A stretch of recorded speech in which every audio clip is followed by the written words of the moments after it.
നമ്മൾ വീണ്ടും ബാലരാമപുരത്തേക്ക് പോവുകയാണ്. അവിടെ 2 വയസ്സുകാരിയുടെ കൊലപാതകത്തിൽ പ്രതി ഹരികുമാറും കുഞ്ഞിന്റെ അമ്മയും തമ്മിൽ നടത്തിയ വാട്സപ്പ് ചാറ്റ് ഇപ്പോൾ പോലീസിന് ലഭിച്ചിരിക്കുകയാണ്. ഇന്നലെ രാത്രി ഹരികുമാറും ശ്രീതുവും കുറേയധികം സമയം ചാറ്റ് ചെയ്യുകയായിരുന്നു. മുറിയിലേക്ക് വരാൻ സഹോദരിയുടെ ഹരികുമാർ ആവശ്യപ്പെടുന്നുണ്ട്. അതേക്കുറിച്ച് ചോദിച്ചപ്പോഴാണ് ഹരികുമാർ കുറ്റമേറ്റതെന്നാണ് പോലീസ് പറയുന്നത്. കുറച്ച് ദിവസങ്ങൾക്ക് മുമ്പ് മാത്രമാണ് നമ്മൾ കൊല്ലത്തൊരു വാർത്ത കാണുന്നതെന്ന് പറഞ്ഞാൽ 14 വയസ്സ് മാത്രം പ്രായമുള്ള ഒരു സഹോദരനിൽ നിന്ന് 16 വയസ്സുള്ള ഒരു സഹോദരി കുഞ്ഞിനെ ഗർഭം ധരിക്കുന്നതെന്ന് പറയുന്നത്, അല്ലെങ്കിൽ പ്രസവിക്കുന്നതെന്ന് പറയുന്നത്. ആ ഒരു വാർത്ത അല്ലെങ്കിൽ ആ ഒരു ഇഷ്യൂ എടുത്ത് റിയാക്ട് ചെയ്യുന്ന സമയത്ത് പലരുടെയും കമന്റ് സെക്ഷനിൽ കാണാൻ കഴിയുന്ന കാര്യം, ഫോറിൻ കൺട്രീസിലെ സംസ്കാരം അതുപോലെ പിന്തുടരുന്ന ആൾക്കാരാണ് ഇപ്പം കേരളത്തിലുള്ളത്. അത് മാത്രമല്ല, പണ്ടത്തെ നമ്മുടെ ഈ പറയുന്ന എന്തൊക്കെയോ വേദങ്ങളിലും ബാക്കി പുരാണങ്ങളിലും അങ്ങനെ കാര്യങ്ങളിലൊക്കെ ഇത്തരത്തിലുള്ള കാര്യങ്ങൾ പറയാറുണ്ട്. അതായത് സഹോദരൻ തമ്മിൽ ഇത്തരത്തിലുള്ള ബന്ധങ്ങളിൽ, അതായത് ലൈംഗിക ബന്ധങ്ങളിൽ ഏർപ്പെടുന്നതിനെ കുറിച്ചുള്ള പരാമർശങ്ങളുണ്ട്. അതുകൊണ്ട് ഇതൊന്നും വലിയ പുത്തരിയല്ല എന്ന് പറഞ്ഞുകൊണ്ട് കമന്റ് ഇട്ട കുറെ ശ്രേഷ്ഠന്മാരെ ഞാൻ കണ്ടിട്ടുണ്ടായിരുന്നു. പരമാവധി അവരടുത്ത് നമ്മുടെ ഭാഷയിൽ പറഞ്ഞു തിരുത്താൻ ശ്രമിച്ചു. കാരണം ഇവിടെ പട്ടിയും പൂച്ചയും അങ്ങനത്തെ ബന്ധങ്ങളിൽ പോകുന്നത് നമ്മൾ കണ്ടു വളരാറുണ്ട്, അല്ലെങ്കിൽ കണ്ടിട്ടുണ്ട്.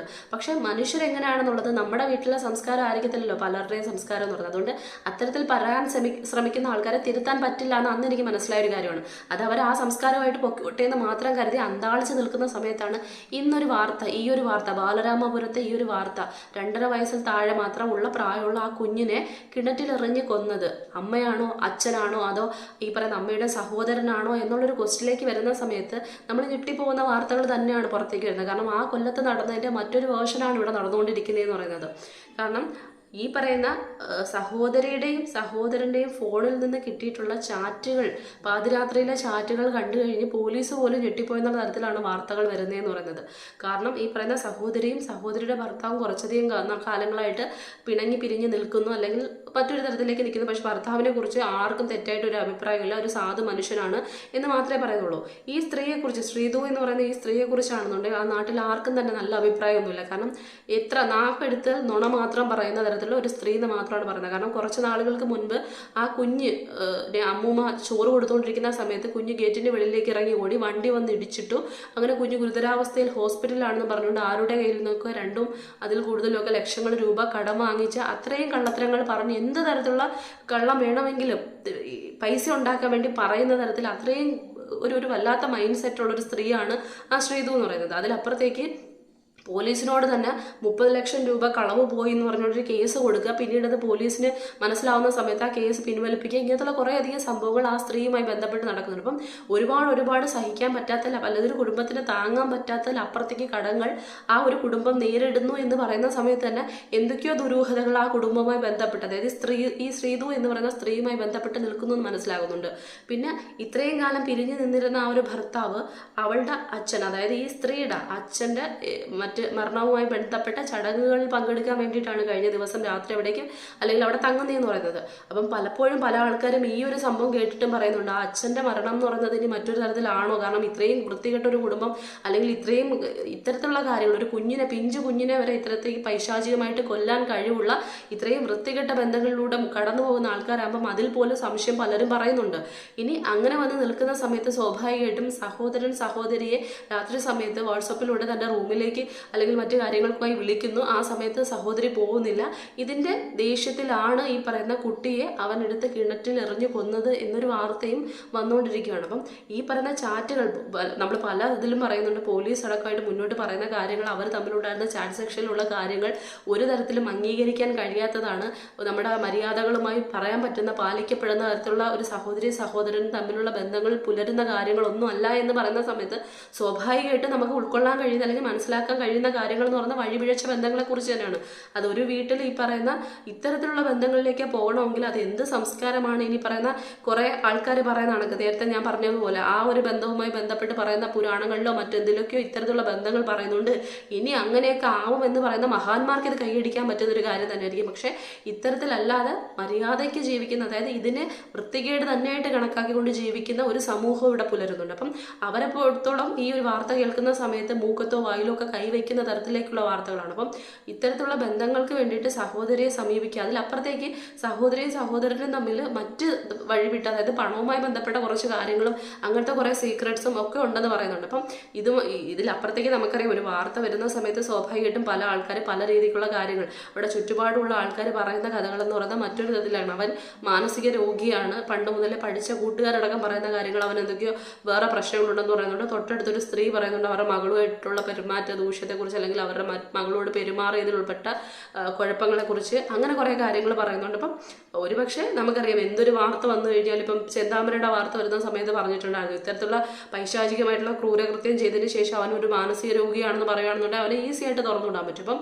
പലപ്പോഴും കേസുകൾ അത്തരത്തിലേക്ക് പോകുന്ന സമയത്ത് സ്വാഭാവികമായിട്ടും ഇത്തരത്തിലുള്ള കുറ്റവാളികൾ ശിക്ഷിക്കപ്പെടാതെ വീണ്ടും ഈ പറയുന്ന വെളിയിലേക്ക് ഇറക്കപ്പെടുന്ന ഒരു സാഹചര്യം ഉണ്ടാവുന്നുണ്ട്.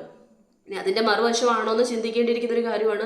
ഇനി അതിലപ്പുറത്തേക്ക് അവരോട് പോലീസ് ക്വസ്റ്റ്യൻ ചെയ്യുന്ന സമയത്ത് എന്തിനാണ് നീ ഇതൊക്കെ ചെയ്തതെന്ന് ചോദിക്കുന്ന സമയത്ത് അത് നിങ്ങളുടെ ഉത്തരവാദിത്വമല്ലേ കണ്ടെത്തേണ്ടത്? ഞാൻ തന്നെയാണ് കുഞ്ഞിനെ കൊന്നത്, പക്ഷെ അത് കണ്ടെത്തേണ്ട ഉത്തരവാദിത്വം നിങ്ങളുടെ അല്ലേ എന്ന് ചോദിച്ച് തട്ടിക്കേറിയ ഒരുത്തനാണ്. അപ്പം അതിലപ്പുറത്തേക്ക് ആ ചാറ്റിനെ കുറിച്ചുള്ള കാര്യങ്ങൾ ചോദിച്ച സമയത്താണ് അവരിൽ നിന്ന് കുറച്ചെങ്കിലും കാര്യങ്ങൾ, അപ്പം അത് തെറ്റായിരുന്നു, അല്ലെങ്കിൽ ആ കാര്യങ്ങൾ എന്തൊക്കെയോ പന്തികേടായിരുന്നുള്ള കാര്യം ഉറപ്പായിട്ടുള്ളൊരു കാര്യമാണ്. കാരണം അത്രയും തൻ്റെ ഇടത്തോടുകൂടി എന്തിനാണ് ഞാൻ ചെയ്തതെന്നുള്ളത് നിങ്ങൾ കണ്ടുപിടിക്കും, നിങ്ങളെ പോലീസുകാരുടെ കാര്യമല്ലേ അതല്ലെന്ന് പറഞ്ഞവര് ആ ചാറ്റിനെ കുറിച്ച് ചോദിക്കുന്ന സമയത്ത് വല്ലാതെ വെപ്രാളം വരികയും ബാക്കി കാര്യങ്ങൾ തുറന്നടിച്ച് പറയാനും വല്ലാത്തൊരു ഈ പറയുന്ന കരച്ചിലൊക്കെ മുന്നോട്ട് വരുവാണെന്നുണ്ടെങ്കിൽ സ്വാഭാവികമായിട്ടും അത് വഴിവിട്ട ബന്ധങ്ങളോ, അല്ലെങ്കിൽ ഒരിക്കലും നാലാൾ കേട്ട് കഴിഞ്ഞാൽ കൃത്യമായിട്ട് ഈ പറയുന്ന കാർക്കിച്ച് തുപ്പുന്ന തരത്തിലുള്ള ബന്ധങ്ങളോ ആണെന്ന് ഉറപ്പായിട്ടും ഉറപ്പിക്കാൻ പറ്റുന്നൊരു കാര്യമാണ്. അപ്പം എങ്ങനെയാണ് നമ്മുടെ കേരളം മുന്നോട്ട് പോയിക്കൊണ്ടിരിക്കുന്നത്, അല്ലെങ്കിൽ നമ്മുടെ സമൂഹം മുന്നോട്ട് പോയിക്കൊണ്ടിരിക്കുന്നത്, പുരോഗതിയുടെ പാതയിലൂടെ മുന്നോട്ട് പോകുന്ന സമയത്ത് സ്വാഭാവികമായിട്ടും ബന്ധങ്ങളിലും പുരോഗതി ഉണ്ടാവുക എന്നുള്ളത് ഞെട്ടിക്കുന്ന ഒരു സത്യാവസ്ഥയാണെന്ന് പറയുന്നത്. ഇതിനെ അംഗീകരിക്കുന്ന കുറേയധികം ആൾക്കാർ നമ്മുടെ കേരളത്തിൽ തന്നെ ഉണ്ടെന്നുള്ളത് ഈ പറയുന്ന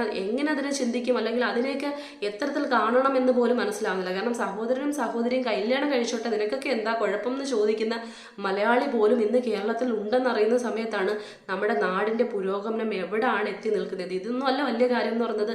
ഇവിടെ എത്രയോ സ്ത്രീകൾ, അല്ലെങ്കിൽ എത്രയോ അമ്മമാർ കുഞ്ഞുങ്ങൾ കിട്ടാതെ, അതായത് ഒരുപാട് കുഞ്ഞുങ്ങളെ കൊതിച്ചിട്ട് കുഞ്ഞുങ്ങളെ കിട്ടാതെ കഴിയുന്ന എത്രയോ അമ്മമാർ ഈ നാട്ടിലുണ്ട്. ഇത്രയും വലിയ ക്രൂരകൃത്യം ചെയ്യുന്നതിലപ്പുറത്തേക്ക് ആ കുഞ്ഞുങ്ങളെ ആവശ്യമുള്ളവർക്ക്, അല്ലെങ്കിൽ അമ്മത്തൊട്ടിൽ എവിടെയെങ്കിലും ഉപേക്ഷിക്കുകയോ ചെയ്തിരുന്നെങ്കിൽ എന്തിനാണ് ഇത്ര പൈശാചികമായിട്ട് പ്രസവിച്ച് 9 മാസം വയറ്റിലിട്ട് അതിൻ്റെ ഈ പറയുന്ന എല്ലാ തരത്തിലുള്ള ചലനങ്ങളും അറിഞ്ഞ് ഇത്രയും വയസ്സ് വരെ അതിൻ്റെ ചിരിയും കളിയും കൊഞ്ചലും എല്ലാം കേട്ടതിന് ശേഷം ഇങ്ങനെ കൊന്നു കളയുന്ന തരത്തിലേക്ക് കൂട്ടു നിൽക്കുകയും അത് കൊല്ലാനും മനസ്സ് വരുവാണെന്നുള്ളത് സ്വാഭാവികമായിട്ടും മനുഷ്യൻ്റെ വർഗ്ഗത്തിലൊന്നും ഇവന്മാരെയും ഈ സ്ത്രീയെ ഒന്നും പെടുത്താം. ഇപ്പം വന്നിട്ടുള്ള കാര്യം നമ്മൾ വാർത്ത കണ്ട സമയത്ത് പോലും മനസ്സിലാക്കിയ കാര്യം, കുഞ്ഞിൻ്റെ ബാക്കി ചടങ്ങുകൾ നടക്കുന്ന സമയത്ത് അമ്മ അവിടെ എത്തിച്ചിട്ടില്ല, കുറച്ച് കാര്യങ്ങൾ സഹോദരനെ എത്തിച്ചില്ല. കാരണം അവരവിടെ എത്തേണ്ട കാര്യങ്ങളില്ല. കാരണം കുഞ്ഞിൻ്റെ മരണത്തിന് വഴിയൊരുക്കി കൊടുത്ത, അല്ലെങ്കിൽ കൊല്ലാൻ കാരണക്കാരായ കൊന്ന ആൾക്കാരെ ഒരിക്കലും ആ കുഞ്ഞിനെ അവസാന സമയത്തേക്ക്, അല്ലെങ്കിൽ ഈ പറയുന്ന ആ ചടങ്ങിൻ്റെ സമയത്ത് കൊണ്ടെത്തിച്ചു കഴിഞ്ഞാൽ അത് ഏറ്റവും വലിയ പാപം തന്നെയാണ്. ഇപ്പോൾ സ്വാഭാവികമായിട്ടും ഇത് കാണുന്ന സമയത്ത് ഈ അമ്മ എന്ന് പറയുന്ന സ്ത്രീ ഇപ്പം തൽക്കാലത്തേക്ക് വിട്ടയച്ചു എന്നുള്ള തരത്തിലാണ് വന്നിരിക്കുന്നത്. പക്ഷേ പല ആൾക്കാരും പറയുന്ന കാര്യങ്ങൾ പണമിടപാട്, ഇനി മറ്റൊരു ആൾക്കാരെ ആഭിചാരം, ഇപ്പം എന്ത് വാർത്തകൾ നടന്നു കഴിഞ്ഞാലും ഇപ്പോൾ കേരളത്തിൽ ഒന്നുമില്ലെങ്കിൽ അതിലെന്തെങ്കിലും ഒരു ദുരൂഹത കാണുകയാണെന്നുണ്ടെങ്കിൽ ആഭിചാരം എന്ന് പറഞ്ഞു വയ്ക്കൊക്കെ ഒരു ഗ്രൂപ്പ് ഓഫ് ആൾക്കാർ ഒരു രീതിയായി മാറിക്കൊണ്ടിരിക്കുകയാണ്. ഇനി സത്യാവസ്ഥയാണോ മറ്റൊന്നാണത്തില്ല, എന്തിലും ഇതങ്ങ് ആരോപിക്കുന്ന ഒരു രീതിയായി മാറിക്കൊണ്ടിരിക്കുകയാണ്. അതിലപ്പുറത്തേക്ക് പക്ഷേ ആൾക്കാരിൽ നിന്ന് പണമിടപാടുകൾ ആവശ്യമില്ലാതെ നുണകൾ പറഞ്ഞ് തട്ടിപ്പുകൾ നടത്തുന്ന ഒരു സ്ത്രീയാണ് ശ്രീതു എന്നുള്ള കാര്യം ഒരുപാട് ആൾക്കാർ റിപ്പോർട്ട് ചെയ്യുന്നുണ്ട്, അല്ലെങ്കിൽ പറയുന്ന ഒരു വാസ്തവമായിട്ടുള്ള കാര്യമാണ്. അതിലപ്പുറത്തേക്ക് നാവ് എടുത്തു കഴിഞ്ഞാൽ നുണകളുടെ ഒരു കൂമ്പാരം മാത്രം സൃഷ്ടിച്ച്, പിന്നെ അവിടെ കണ്ടൊരു ഈ പറയുന്ന തൂങ്ങിച്ചാവാൻ വേണ്ടിയിട്ട് കെട്ടി തൂങ്ങിയിട്ടുള്ള കുറച്ചധികം കാര്യങ്ങൾ അവിടെ ഉണ്ടായിട്ടുണ്ട്, ചായ്പിലും മറ്റുമായിട്ട്.